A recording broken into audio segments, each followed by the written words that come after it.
چای بر وړای وای وسړه خو چای به وچی شي چای خو اول سړی روري چې اوس کینې سو اوس یې روري سړی مخکې روري وسړه خو چای بر وړای وای خو څا چې خطه نه قدرمنه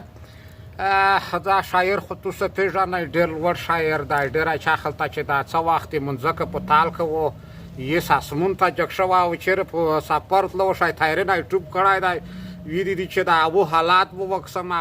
دنه به میک پښتنه کی چې چی شاید ولدل څه شعر و څه لانډای وی کیږي منځکه حالات سرګ و قدرمنه تو ته خره غلاس بیا نه ټوپ دی ولز نو وکي تایرې نه دا خدای کیسه وا ګلبشری خان هغه وینس محترم لیدونکو ته سلامونه تونه مننه چې وخت دی روکمو چې نه هر نشي دا چې پوس وختم د نیمه مانځه وو کې وم کنه بس نو سترګې می ولګې دي کرکټ په بازای نه ورغله مونږه تلون په د میدان کې کوړه پړته تلل بس د سیمې یو شعر ورغله د مار پیدا کوم او چې شعر څه وایم دې پر ارکی شوم چې شاید ویډیو ساتلونه پر دې شعر لیکل مونږه تلون چې د پاپره می کرکټ پر می یو شعر دا ته به خپل معنا وکړي ډېر جالب شعر دا شاد وروي یای چې په هر میدان کې زلیدلې دي مونږه تلون بزیدي کرکټ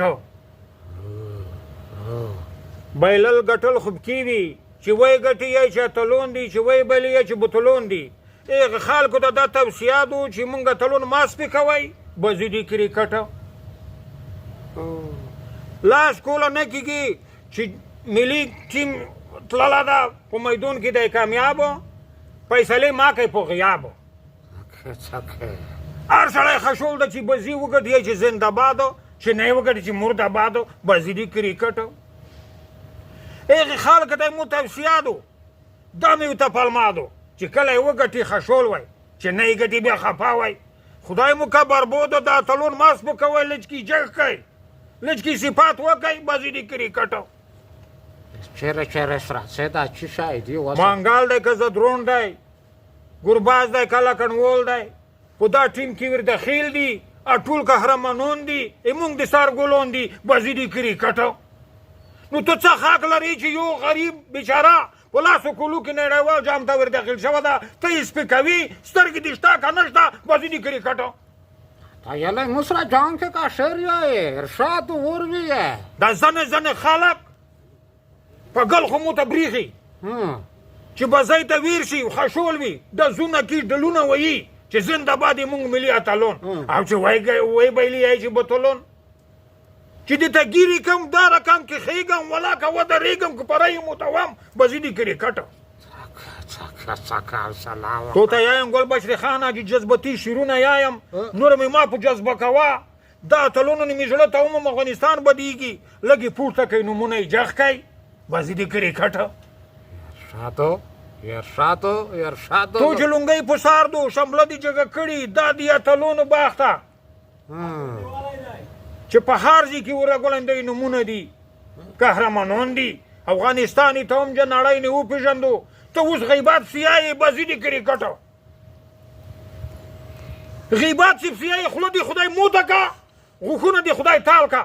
دغه اتلون باید وسپېدي وی نه زه وجګې کو چې بل وخته بزي وګټي بزیدي کرکټ دا ستا که باشته نه را ګیزه پرې غږېدا شوم اعصاب مې خراب شوه قدرمنه دوستونه واقعا چې د ډېر ښکلی شاعر ډېر ښکلی پیغام کو دا رښتیا کیسه دو میک تو اتلون دي هر وخت دی میک ته خوشحالي روکړې دو دغسې باید میک تو سه بد رد ونه ویایي ولنه دغه کوم ټیمونه چې دي نړیوال ټیمونه چې دي دغه چا خلته چې په 60 منډه په 15 منډه مکمل ټیم ختم شي بیا میک خو داس اتلون دي چې ډېر کم وخت کېږي چې افغانستان که خیر په ټوله نړۍ د ته وپېژانده چې میګه یو ټیم شته یو څیک شته نو هغې خلک نه مې هیله دغه ده چې په دوی سه بد ردیایي دغه نه چا خلته چې ډاډه وکړئ ما پسې غږېږئ دی لړکي چا خلته تشویق کوي تر څو په نړیوال جام کې په نورې بازۍ کې میګ اتلون ښه وځلیږي داسې نه ده چې که خیر وي یو میک تو سه د بازي خوند روکوي یا میک تو سه زیر ویس راکړي اچھا څومره زیر په میک تو سه دلته تو سه خپل ځونونه وکړئ چې څومره زیر په میک سي بیا یې میدون په ډګر کې به بدین د څومره خورۍ تکلیفونه تېرېږي قدرمنه دا میک تو سه اتلون دی رښتیا دوی دغه صفات په کور دی دغه ملاتړ په کور دی هر څوک چې باد رد پسې یایې هیله همدغه ده چې ما یې پسې یایې شړشم ګل ورېره رښتیا ډېره مننه د ناکم چې حاضر شوې یو ښکلی شاید و یو ښه پیغام کې و ډېره مننه ژوندی دی وی زه یو پیغام دوستانو ته لرم چې مونږ ټیم لاس کوله کېږي چر وتله ده ای نړۍ ټیمونه 50 کوله شپېته کوله 40 کوله په دا کې لوبېدل مونږ په لاسو کولو کې ته هم افغانستان په نړۍ نه وپېژندو مننه غته چې باز په لاره ورکشه چی شاید څه برګدې ویل په موسو چې شته برګدې کار مې تونه وښکو خو خدای خلاص کړي نه ما ټارېږه